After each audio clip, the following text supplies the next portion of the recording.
गीत गाएंगे इतना मधुरतम है परमेश्वर के लिए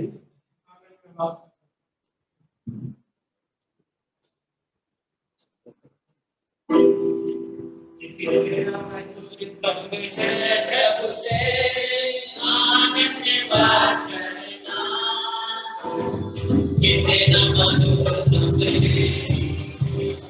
कितना मधुर तुझे प्रभु तेरे आनंद में वास करना। कितना मधुर तुझे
धन्यवाद और इन सुंदर गीतों के लिए।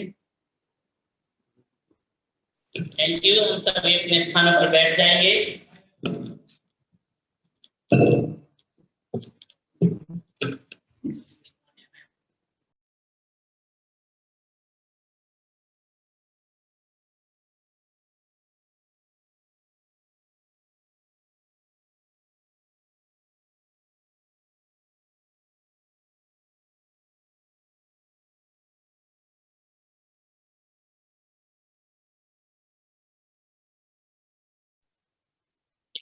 परमेश्वर के मधुर नाम में आप सबको जय मसीह की। और आप मेरी आवाज सुन पा रहे हैं? जी जी आ रही है आपकी आवाज। Thank you.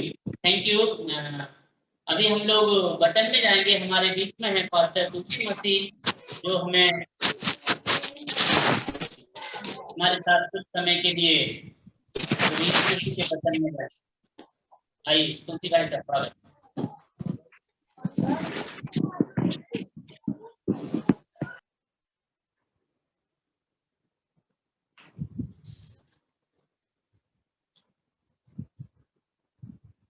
आए हुए सभी विश्वासीगणों और उपस्थित और ज्वाइन हुए सभी विश्वासी जनों को प्रभु यीशु मसीह में जय मसीह की।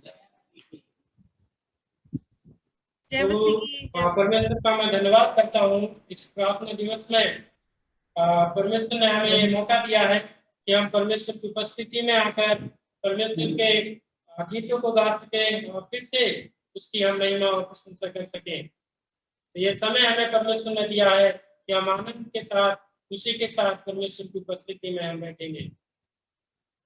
तो जिस प्रकार से हमने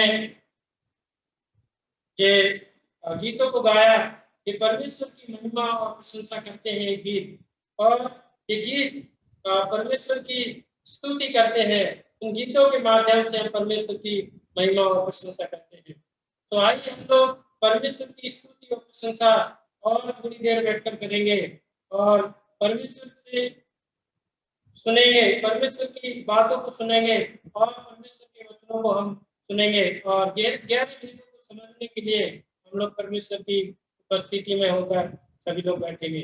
आइए हम लोग थोड़े समय परमेश्वर के वचनों में जाएंगे, उससे पहले हम प्रार्थना करेंगे। आदर और सम्मान के और परमेश्वर, हम आपकी स्तुति और प्रशंसा करते हैं क्योंकि प्रभु जी आप हमें जानते हैं, हमारी सामर्थ्य को जानते हैं, हमारी योजना को जानते हैं, हमारे विचारों को जानते हैं और हमारी बुद्धि और समझ को आप जानते हैं, क्योंकि ये सब कुछ आपने हमें दिया है। और हम कितने प्रभु जी संसार में सामर्थ्य है, कितने हम संसार में आपकी उपस्थिति में बने रहते हैं, ये सब कुछ आप जानते हैं। प्रभु जी अभी हम आपके वचनों को सुनने जा रहे हैं और प्रभु आप हमें अपनी बुद्धि दे, अपना समझ दे, अपना ज्ञान दे, ताकि प्रभु जी हम आपके गहरे वेदों को समझे और आपकी स्तुति और प्रशंसा इस संसार में रहते हुए कर सके, आपकी गवाही हम दे सके। सभी को प्रभु आपके हाथों में समर्पित करते हैं, इन वचनों को आपके हाथों में सौंपते हैं। प्रार्थना प्रभु यीशु मसीह के नाम से मांगते हैं, आमीन। आइए मेरे साथ निकालिए दूसरा तीमुथियुस दूसरा अध्याय 13वां पद हम पढ़ेंगे। दूसरा तीमुथियुस दूसरा अध्याय 13वां पद, 2 Timothy chapter 2 verse 13।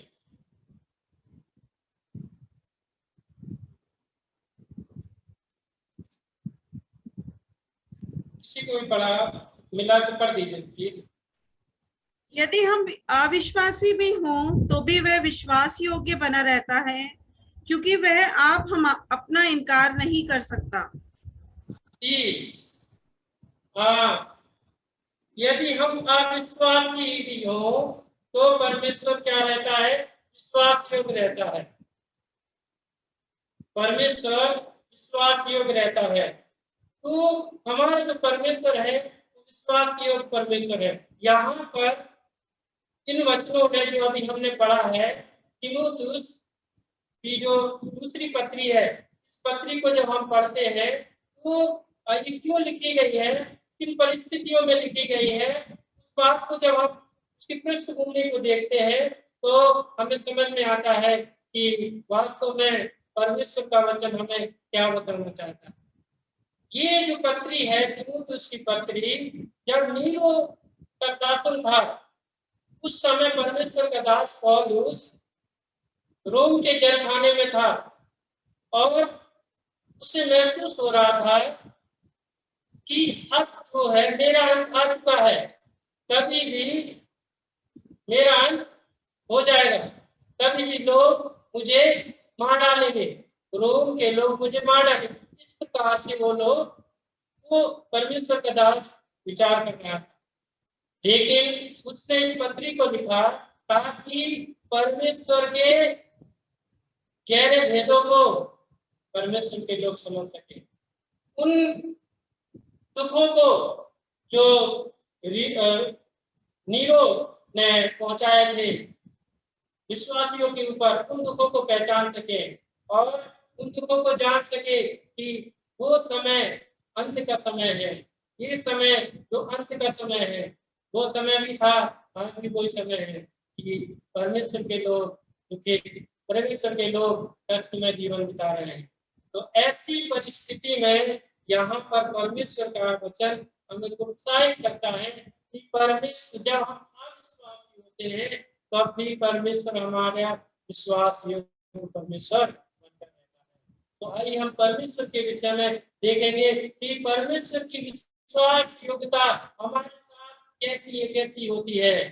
थोड़े समय के लिए हम निकालेंगे मेरे साथ व्यवस्था विवरण 7वां अध्याय उसका 9वां पद, वहां पर लिखा हुआ है कि ये विश्वास योग्य ईश्वर है। हमारा जो परमेश्वर है विश्वास योग्य ईश्वर है। जब हम आगे पढ़ते हैं 32वें अध्याय के 4वें पद में, तो वहां पर कहता है परमेश्वर सच्चा है, उसमें कुछ भी कुटिलता नहीं है। परमेश्वर सच्चा है, उसमें कुछ भी कुटिलता नहीं है। हमारे परमेश्वर में किसी प्रकार की कोई भी कुटिलता नहीं। इतना ही नहीं, परमेश्वर हमारा दयावंत के साथ दया करता है और खरे व्यक्ति के साथ खड़ा रहता है हमारा परमेश्वर। ऐसा है हमारा, ये परमेश्वर के गुण है जो हमें खबर करता है कि हमारा जो परमेश्वर है हमारे साथ हमेशा बना रहता है, उसकी संगति हमें हमेशा हमारे साथ बनी रहती है। जब हम पहला कुरिन्थियों 1 अध्याय उसका 9वां पद पढ़ते हैं, परमेश्वर यीशु मसीह की संगति में हमें लेकर आता है, जिसकी संगति में आना हम मनुष्य के बस की बात नहीं है। केवल और केवल प्रभु परमेश्वर ही हमें प्रभु यीशु मसीह की संगति में, परमेश्वर की संगति में हमें ला सकता है। वो परमेश्वर हमारा परमेश्वर है। आगे हम जब परमेश्वर के विषय में और अधिक देखते हैं, हमारा परमेश्वर हमारे पापों को क्षमा करने में विश्वास योग्य है। जब हम पहला यूहन्ना में जाएंगे तो वहां पर परमेश्वर का वचन हमें इस प्रकार से बताता है कि पहला यूहन्ना 1 अध्याय उसका 9वां पद कि हमारे पापों को क्षमा करने में और सब अधर्म से शुद्ध करने में विश्वास योग्य परमेश्वर, विश्वास योग्य परमेश्वर है। ऐसा परमेश्वर है। तो हम इस परमेश्वर की स्तुति प्रशंसा करने के लिए हम पर ऐसे परमेश्वर की उपस्थिति में हम सब आ सके, हम अपने परमेश्वर का हम अपने परमेश्वर की स्तुति करें, उसके गुण, उनके चरित्र को हमने देखा। वास्तव में हमारा परमेश्वर हमसे अतुल्य प्रेम करता है, ऐसा प्रेम करता है जो मनुष्य कभी भी हमसे नहीं कर सकता है। इसलिए हम विश्वासी जब इस संसार में बने रहते हैं तो हमें क्या करना है? परमेश्वर के लिए विश्वास योग्य रहने की आवश्यकता है। परमेश्वर के लिए हमें विश्वास योग्य रहने की आवश्यकता है। परमेश्वर के वचनों में हम जब पढ़ते हैं तो विश्वास योग्यता की परिभाषा क्या है, इस बात को हमें समझना है कि अपने प्रभु यीशु मसीह से, अपने प्रभु परमेश्वर से हम सारे मन, सारी शक्ति, सारी बुद्धि के साथ हमें परमेश्वर से प्रेम करना है। इतना ही नहीं, करना ही नहीं है, निरंतर उसमें बने रहना है, निरंतर करते रहना है। यही हमारी विश्वास योग्यता की परिभाषा कह सकते हैं कि परमेश्वर के प्रेम में निरंतर बढ़ते रहने की। जो काम हम करते हैं प्रभु के लिए करें, जो प्रेम हम करते हैं प्रभु के लिए करें, और ऐसा प्रेम करें, ऐसा काम करें जो और मनुष्य के तुल्य ना हो, और काम के तुल्य ना हो, और किसी प्रेम के तुल्य ना हो। अतुल्य प्रेम हम अपने परमेश्वर से करें। तो आइए हम लोग कुछ बातों को देखेंगे कि हमें किस प्रकार से परमेश्वर के प्रति विश्वास युक्त रहना चाहिए। क्योंकि हम जब इस संसार में रहते हैं, ये संसार बुरा है, संसार हमें परमेश्वर की उपस्थिति में आने नहीं देता, परमेश्वर के प्रेम में हमें बढ़ने नहीं देता है, परमेश्वर के नजदीक को हमें जाने नहीं देता है। ऐसे समय में हम परमेश्वर के प्रति कैसे विश्वास युक्त रहे? आइए मेरे साथ निकालिए भजन संहिता 33 उसका 23 पद। भजन संहिता 33 पद, Psalms 33 verse 23, 33 verse 23। यहाँ पर लिखा हुआ है, हे यहोवा के सब भक्तों उससे प्रेम रखो, हे यहोवा के सब भक्तों उससे प्रेम रखो। हमारे परमेश्वर से प्रेम रखने की हमें आवश्यकता है। जब परमेश्वर से प्रेम रखते हैं तो वो क्या करता है?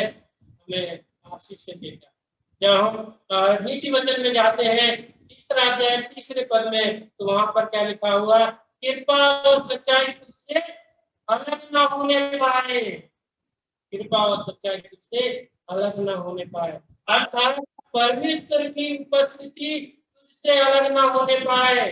जब इस संसार में तुम रहते हो, जब इस संसार में तुम नौकरियां करते हो, जब इस संसार में तुम सेवाएं करते हो, जब इस संसार में तुम किसी प्रकार का काम करते हो, तब क्या है, कृपा और सच्चाई तुमसे अलग ना होने पाए, तुम परमेश्वर के प्रेम से अलग ना होने पाओ। इसमें हमें विश्वास करने की आवश्यकता है। कुछ बातें हैं जो हमें आज हम देखेंगे कि हमें किन किन चीजों में विश्वास योग्य रहना चाहिए। नंबर 1, थोड़े में विश्वास योग्य हमें रहने की आवश्यकता। मत्ती रचित सुसमाचार 25वां अध्याय 23 पर, मैथ्यू चैप्टर 25 वर्स 23, मत्ती 25वां अध्याय और 23। स्वामी ने उससे कहा, धन्य है अच्छे और विश्वास योग्य दास, तू थोड़े में विश्वास योग्य रहा, मैं तुझे बहुत वस्तुओं का अधिकारी बनाऊंगा, अपने स्वामी के आनंद में सहभागी हो। जी, धन्य है अच्छे। परमेश्वर का वचन यहाँ पर साफ साफ बताया। जब हम इसी ऊपर के पदों को पढ़ते हैं तो एक दृष्टांत परमेश्वर ने कहा था। वो दृष्टांत क्या था कि एक व्यक्ति को 5 तोड़े दिए गए, दूसरे व्यक्ति को 2 तोड़े दिए गए और एक और व्यक्ति को 1 तोड़ा दिया गया। तो इन तीनों व्यक्तियों को उनकी योग्यता के अनुसार तोड़े दिए गए थे। जिसको 5 मिले थे उसने क्या किया, 5 को लिया और जाकर लेन देन किया। उसने लिया और फिर उसके बाद दिया इस प्रकार से उसने क्या किया, 5 और अधिक कमा लिए। 5 उसके पास थे, उसके बाद 5 और हो गए उसके पास। ऐसे इसी प्रकार से जिसके पास 2 मिले थे उसने भी ऐसा ही किया और उसने भी 2 और अधिक। तो यहाँ पर जब हम इस दृष्टांत को पढ़ते हैं तो ये जो तोड़े हैं ये वरदान के विषय में बताते हैं कि परमेश्वर ने हमें अलग अलग तरीके से अलग अलग वरदान दिए हैं। हर एक मनुष्य को जो यहाँ पर बैठे हुए हैं और जो यहाँ पर ज्वाइन है, हर एक व्यक्ति को परमेश्वर ने अलग अलग वरदान दिए हैं। किसी को 1 वरदान दिया, किसी को 2 दिया, किसी को 5 दिए, लेकिन परमेश्वर ने सबको वरदान दिए। कोई भी व्यक्ति ऐसा नहीं कह सकता है कि मुझे किसी प्रकार का कोई भी वरदान मुझे परमेश्वर से नहीं मिला है और मैं किसी प्रकार से मेरे पास कोई वरदान नहीं है, मैं क्या करूं, परमेश्वर ने मुझे वरदान नहीं दिया। ऐसे किसी व्यक्ति से हम नहीं सुन सकते, क्योंकि परमेश्वर का वचन कहता है परमेश्वर ने हर एक को वरदान दिए। ये हम में से कितनों को प्रार्थना करने का वरदान मिला होगा, हम में से कितनों को गाने का वरदान मिला होगा, हम में से कितनों को बजाने का वरदान मिला होगा, हम में से कितनों को सुसमाचार प्रचार करने का वरदान मिला होगा, हम में से कितनों को दान देने का वरदान मिला होगा, हम में से कितनों को प्रेम परमेश्वर की आराधना करने का वरदान मिला होगा। सब ये कई वरदान परमेश्वर ने हमें दिए। ये उन वरदानों को हमें ढूंढना है, उन वरदानों को हमें निकालना है। उस व्यक्ति के समान नहीं करना है जिसने क्या किया, अपना तोड़ा जाकर छिपा दिया। हमें अपने वरदान को छुपाना नहीं है, बाहर लाना है, उसको खोज कर निकालना है, खोज कर निकालना है, तब हम परमेश्वर की महिमा और स्तुति प्रशंसा हम कर सकते हैं। ये हमें अपने वरदान को निकालने की आवश्यकता है, ढूंढने की आवश्यकता है, हमें परमेश्वर में विश्वास योग्य रहने की आवश्यकता है, हमें परमेश्वर में विश्वास योग्य रहने की आवश्यकता है। रूत परमेश्वर की दास, रूत को हम जानते हैं एक मुआविन स्त्री थी और ये स्त्री जो है परमेश्वर के नजदीक आई, परमेश्वर की उपस्थिति में आई और वही प्रभु यीशु मसीह की वंशावली में आई। क्यों आई? क्योंकि उसने क्या कहा था अपनी सास से कि तेरा परमेश्वर मेरा परमेश्वर, जहां तू जाएगी वहां मैं जाऊंगी। ये उसका वादा था। ये वो कह रही थी। शुक्रिया, हम प्रभु यीशु मसीह से या प्रभु यीशु मसीह के नजदीक कितना रहते हैं, और हम कितना अपने यीशु मसीह से बातचीत करते हैं। हम कितना अपने प्रभु यीशु मसीह से कहते हैं, हे प्रभु आप मुझे बताइए मुझे क्या करना है, आप मुझे समझाइए मुझे क्या करना है। विश्व का वचन यहाँ पर हमें इस बात इस प्रकार से बताता है कि धन्य हे अच्छे दास परमेश्वर के अन्य लोगों में गिने जाए। ये परमेश्वर हमसे चाहता है, ये परमेश्वर हमसे चाहता है। इसलिए हम परमेश्वर के धन्य लोग गिने जाएं, ये परमेश्वर हमसे चाहता है। इसलिए हमें अपने आप को जांचना है, अपने आप को परखना है कि हम परमेश्वर के वरदानों को कहाँ उपयोग कर रहे हैं, किस जगह पर हम परमेश्वर के वरदानों को उपयोग कर रहे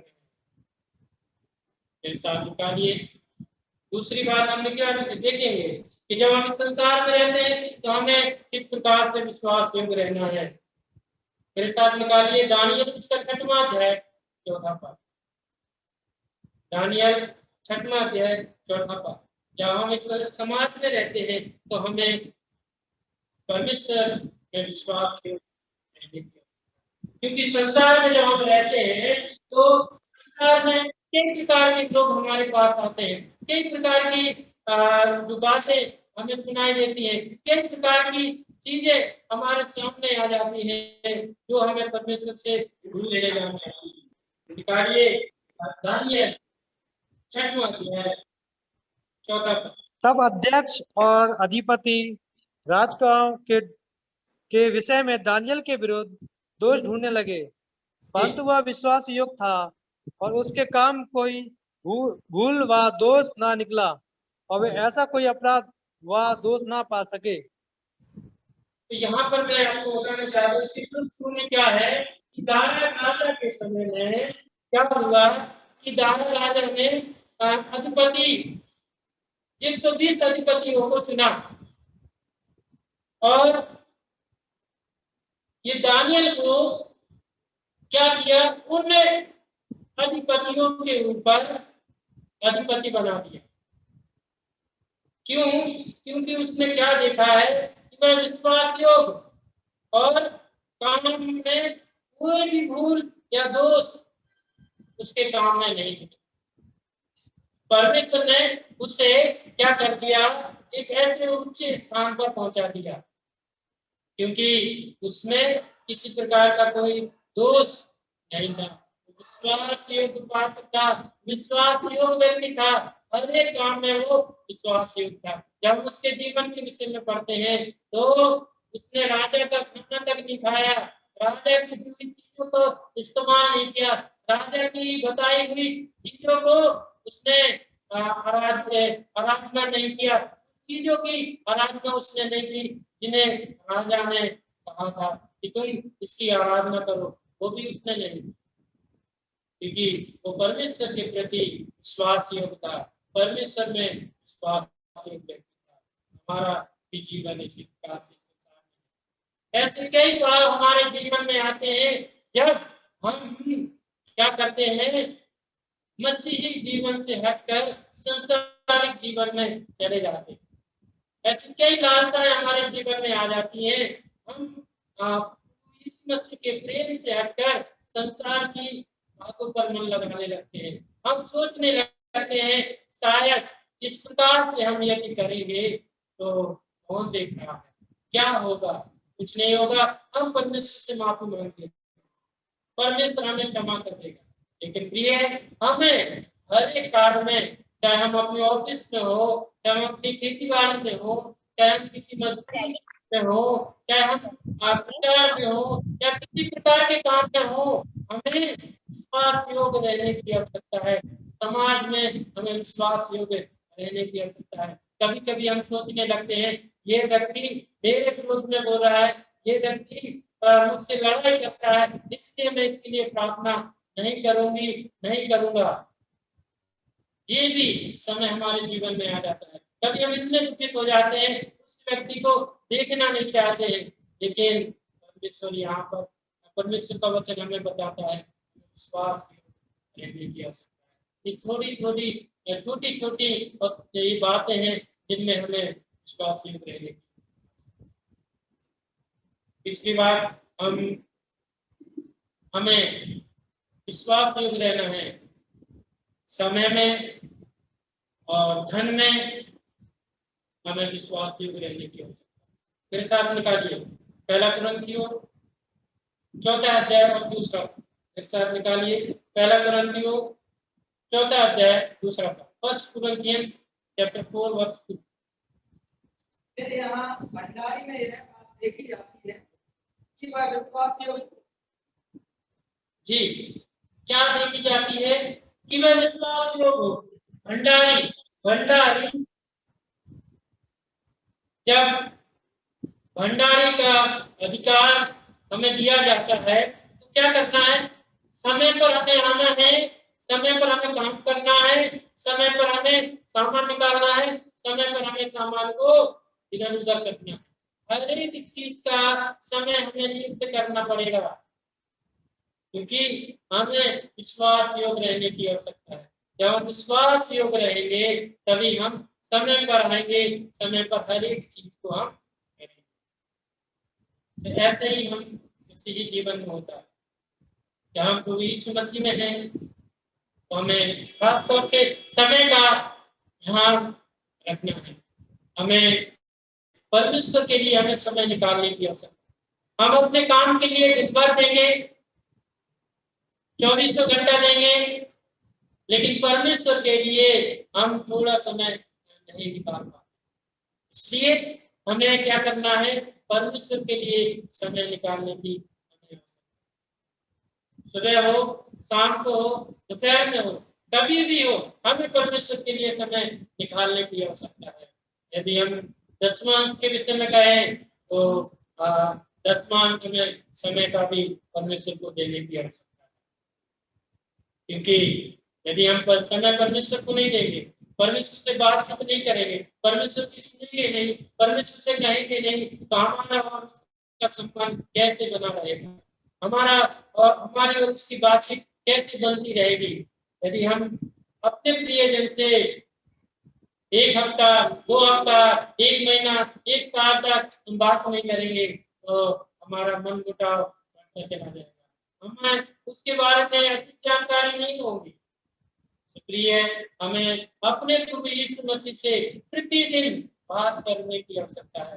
प्रत्येक दिन हमें बात करने की आवश्यकता है और प्रतिरोज हमें प्रभु यीशु मसीह से बात करने की आवश्यकता है। उससे कहना है कि प्रभु मुझे बता कैसे मैं इस संसार में जी सकूं, कैसे मैं विश्वास योग्य रहूं, कैसे मैं प्रभु इस संसार में कार्य करूं, आप मुझे बताइए।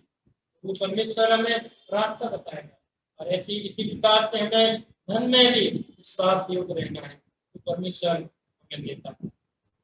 ये चौथी बात हम देखते हैं, मेरे साथ निकालिए पहला तीमुथियुस 1 अध्याय 12वां पद।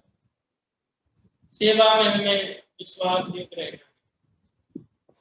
लोग सोचते हैं कि मैं तो पास्टर नहीं हूँ, मैं तो प्रचारक नहीं हूँ, मैं कैसे सेवा कर सकता हूँ, कैसे सेवा कर सकती हूँ, प्रभु का वचन कैसे फैला सकते हैं। यहाँ पर हमें क्या करना है, जिसने प्रभु यीशु मसीह पर विश्वास किया, जिसने प्रभु यीशु मसीह को अपना उद्धारकर्ता ग्रहण किया, वही प्रभु यीशु मसीह का गवाह बन गया है। वो प्रभु यीशु मसीह के गवाह हो गए हैं। एक पद पढ़िए, पहला कुरिन्थियों 11:26 पद पढ़िए।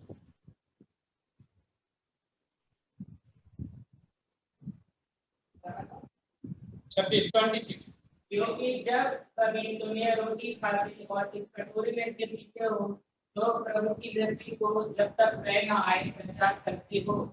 जी, तो यहाँ पर साफ साफ बताया गया है, जब हम रोटी खाते हैं, परमेश्वर के बीच में शामिल होते हैं, परमेश्वर के भोज में शामिल होते हैं, तो हम क्या करते हैं, गवाही देते हैं। क्या गवाही देते हैं? प्रभु यीशु मसीह मेरे पापों के लिए संसार में आए थे, उसने मेरे पापों को क्षमा किया, मेरे पापों को उसने धो डाला और मुझे शुद्ध किया, मुझे पवित्र किया, मुझे अपनी संगति में बुलाया है। आज मैं पवित्र हूँ और इस बात की हम गवाही देते हैं। हम प्रभु यीशु मसीह के गवाह हैं। यहाँ पर पहला तीमुथियुस 1 अध्याय इसका 12वें पद में क्या बताया है? उसने मुझे विश्वास योग समझकर अपनी सेवा के लिए ठहराया है। हमें विश्वास योग्य समझकर उसने सेवा के लिए ठहराया है। हमें हर एक को इस बात को समझने की आवश्यकता है कि विश्वास योग्य समझा है परमेश्वर ने। हम अपने आप को कमजोर न महसूस करें। हम कहीं भी हो यीशु मसीह की गवाही कर सकते, चाहे हम घर पे रहते हो, चाहे नौकरियां करते हो, चाहे मजदूरी करते हो, वहां पर भी हम यीशु मसीह की गवाही दे सकते हैं, यीशु मसीह के बारे में बता सकते हैं, यीशु मसीह की सेवा हम कर सकते हैं। क्योंकि अपने कार्य के द्वारा, अपनी सोच के द्वारा, अपने शब्दों के द्वारा हम प्रभु यीशु मसीह की गवाही दे सकते हैं, यीशु मसीह की सेवा हम कर सकते हैं। इस वचन को हमें स्मरण करना है। उसने मुझे विश्वास योग समझकर अपनी सेवा के लिए बुलाया है, लगाया है।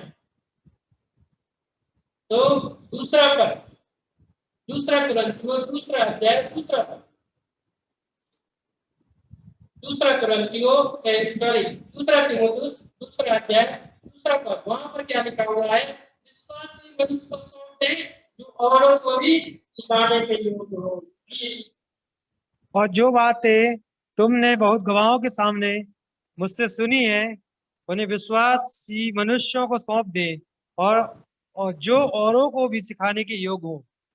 जी, तो जो चीज हमने सीखी है, चीज हमने महसूस की है, जो चीज हमने अपने हृदय में जाना है, पहचाना है, उस चीज को हमें क्या करना है? दूसरों को सिखाना है, दूसरे को बताना है। जब हम परमेश्वर के वचन में परमेश्वर के दास के द्वारा पढ़ते हैं, पहले यूहन्ना में वो क्या कहता है? जिससे मैंने देखा है, ध्यान से देखा है, अपने हाथों से छुआ है, उसकी गवाही मैं देता हूँ, उसकी गवाही हम देते हैं। प्रिय, जिसको हमने महसूस किया है, जिसको हमने जाना है, उस प्रभु यीशु मसीह की गवाही देने में हमें क्या हर्ज है? हमें कोई हर्ज नहीं होना चाहिए। उसके बारे में हमें बताने में हमें कोई हर्ज नहीं होना चाहिए। ये जो चीज हमने सीखी है वो हमें दूसरे को सिखाना है, दूसरे को बताना है। ये भाई, मैंने ये सीखा है, यीशु मसीह ये है मेरे लिए, यीशु मसीह मेरे लिए ये काम करते हैं। ये हमें सारी दुनिया को बताना। मूसा के विषय में हम जानते हैं, मूसा को परमेश्वर ने क्या कहा? मित्र कहा। क्यों कहा? क्योंकि वो विश्वासयुक्त था, परमेश्वर के लिए वो कार्य करा, परमेश्वर के लिए वो दिया। मूसा के बाद मूसा ने किसको सिखाया? यहोशू को सिखाया, कालेब को सिखाया कि परमेश्वर की सेवा कैसे करना है, परमेश्वर के लोगों को आगे कैसे ले जाना है। यहोशू को सिखाया तो मूसा ने। हमारे पास भी लोग हैं, हमारे नीचे भी लोग हैं, हमसे भी कोई मित्रता करता है, हमारा भी कोई मित्र है, हमारे भी कोई भाई बहन है, हमारे भी कोई लोग हैं जिन्हें हम सिखा सकते हैं, जिन्हें हम बता सकते हैं कि यीशु मसीह ने मेरे लिए ये किया है, यीशु मसीह मेरे लिए इस प्रकार से करते हैं, तो आपके लिए भी इस प्रकार से करते हैं। तो परमेश्वर हमें सहायता मदद होती है ताकि हम परमेश्वर में निरंतर बढ़ते रहें। अब आखिरी बात हम देखेंगे, क्लेश और सताव में हमें विश्वास योग रहना, क्योंकि ये समय ऐसा है कि चारों तरफ से हमें सताव हो रहे हैं, चारों तरफ से लोग हमें घेरे हुए हैं और ढूंढ रहे हैं किसी ना किसी प्रकार से हमें पकड़ ले, किसी न किसी प्रकार से हमें क्लेश दे, दुख दे, परेशानियां दे। मेरे साथ निकालिए प्रकाशित वाक्य दूसरा अध्याय 10वां पद, रेवलेशन चैप्टर 2 वर्स 10। प्रकाशित वाक्य दूसरा अध्याय वर्स 10। क्योंकि जी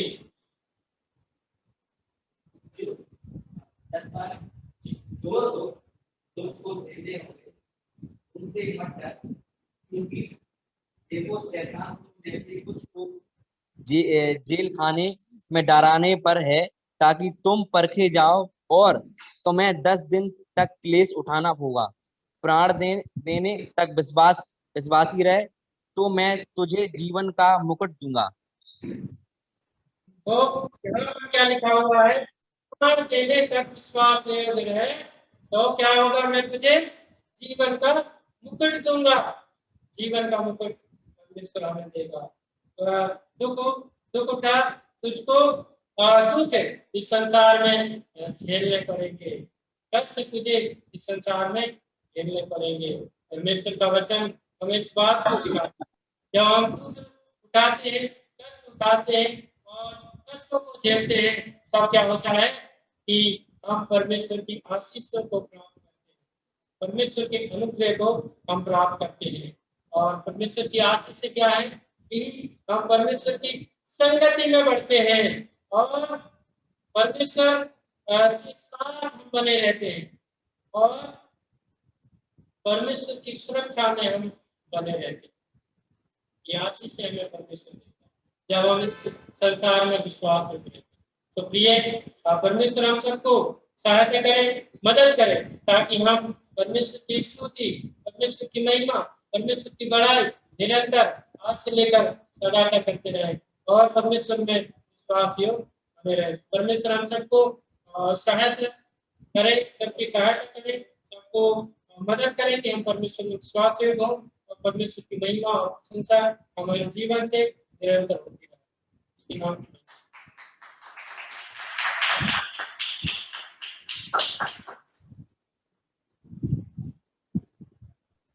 थैंक यू पास्टर जी, आपका बहुत बहुत धन्यवाद।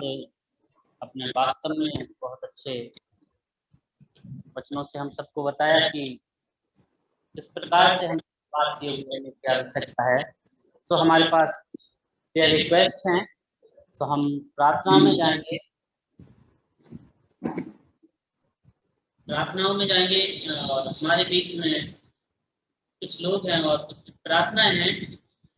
तो एक प्रार्थना का विषय है हमारी कलीसिया जो लक्ष्मणपुरा की कलीसिया है, वहाँ पर थोड़ा सा परेशानी चल रही है। कुछ लोग आरएसएस के लोग वहाँ पर कुछ आए और कलीसिया के लोगों को पिता परमेश्वर ताकि हम इकट्ठे होकर तेरे नाम की स्तुति महिमा कर पाए। प्रार्थना करते हैं पिता परमेश्वर बीबीए की कलीसिया जो स्थापित है पिता परमेश्वर लक्ष्मणपुरा में, पिता परमेश्वर राजा और गढ़मऊ में पिता परमेश्वर, उस पर आशीष और बरकत दे पिता परमेश्वर। वहाँ के दासों की पिता परमेश्वर बता से आशीष और बरकत दे पिता परमेश्वर। वहाँ के लोगों के लिए खुदा पिता परमेश्वर प्रार्थना करते हैं पिता परमेश्वर राजा, वो विश्वास से बढ़ने पाए और मजबूत होने पाए खुदा पिता परमेश्वर, और तेरे राज्य में पिता पर बढ़ते जाए पिता परमेश्वर। और पिता वहाँ के जो लोग हैं पिता पर जानने पाए सचमुच ये उद्धार करता परमेश्वर यीशु नासरी है, जो जीवन देने वाला है और हम सबको बचाने वाला है। हम प्रार्थना करते हैं इसी तरीके से गढ़मऊ के लोगों के लिए पिता परमेश्वर, उनको भी आशीष और बरकत दे पिता परमेश्वर। तो कामों पे पिता परमेश्वर आशीष और बरकत दे पिता परमेश्वर।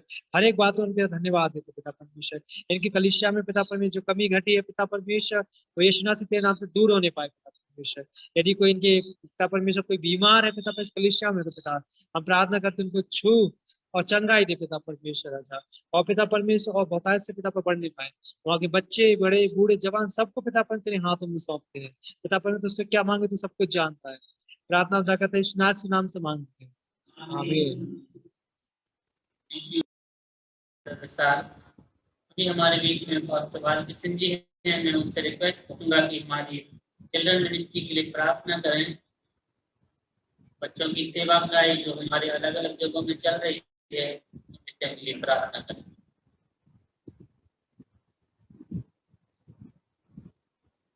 हमारे जीवित अनुग्रहकारी महान पवित्र परमेश्वर, प्रभु आप महान परमेश्वर है, सारी दुनिया का सृष्टिकर्ता मालिक है प्रभु।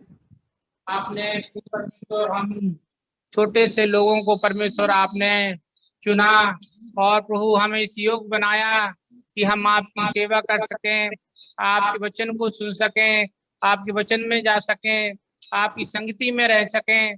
सो ऐसा प्रभु परमेश्वर आपने सोया हमें दिया है परमेश्वर, हम आपको धन्यवाद देते हैं।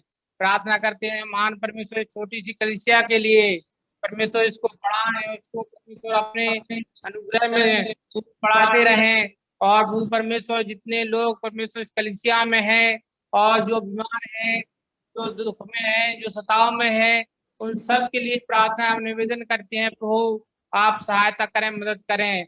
हम परमेश्वर प्रार्थना करते हैं उन बच्चों के लिए परमेश्वर जहाँ जहाँ हमारी कलीसिया के लोग जो है मीटिंग रखते हैं, बच्चों को सिखाते हैं सब, और हम प्रार्थना करते हैं कि उन बच्चों को परमेश्वर आप संभालें, आप बुद्धि दें, आप ज्ञान दें, आप समझ दें प्रभु जी। लक्ष्मणपुरा के लिए प्रार्थना करते हैं परमेश्वर, वहाँ के बच्चों के लिए प्रार्थना करते हैं, गलमऊ के बच्चों के लिए प्रार्थना करते हैं परमेश्वर, वहाँ के बच्चों को द्वारा परमेश्वर आप अच्छा अनुग्रह करें परमेश्वर। इसी प्रकार से प्रभु परमेश्वर गांधीनगर के बच्चों के लिए प्रार्थना करते परमेश्वर, उन्हें भी परमेश्वर अपने वचन को सिखाए परमेश्वर, सहायता मदद कर परमेश्वर। सेवड़ी के लिए प्रार्थना करते परमेश्वर, आप उन बच्चों को परमेश्वर आप सिखाएं और समझाएं परमेश्वर और अनुग्रह करें परमेश्वर। इस प्रकार नगरा के बच्चों के लिए प्रार्थना करते परमेश्वर, आप अनुग्रह करें, आप सहायता करें, मदद करें परमेश्वर। सारे बच्चे परमेश्वर इस दुनिया के कोने कोने में है परमेश्वर, जो आपके वचनों को सीख रहे हैं परमेश्वर, उन सबको नाम आपके हाथ में सौंप देते हैं। आप सहायता करें, आप मदद करें, आप अनुग्रह करें परमेश्वर, आशीष दें, मसीह यीशु के नाम में मांगते हैं। अभी हम लोग प्रार्थना में जाएंगे। मैं रिक्वेस्ट करूंगा, हमें दिया है कि आपने विश्वास योग समझकर आपने अपने विनयार्ड में अपना एक सेवक के रूप में, आपने अपने दास के रूप में काम दिया, इसके लिए हम आपको धन्यवाद देते हैं। धन्यवाद देते हैं प्रभु यीशु मसीह, जब हमारे सामने संकट, परेशानी, मुसीबत आती है, ऐसे समय में हम अपने जीवन में डगमगाए नहीं और परमेश्वर बल्कि विश्वास योग्यता के साथ खड़े रहें, ताकि वो रिवार्ड पाए जो आपने हमारे लिए रखा है।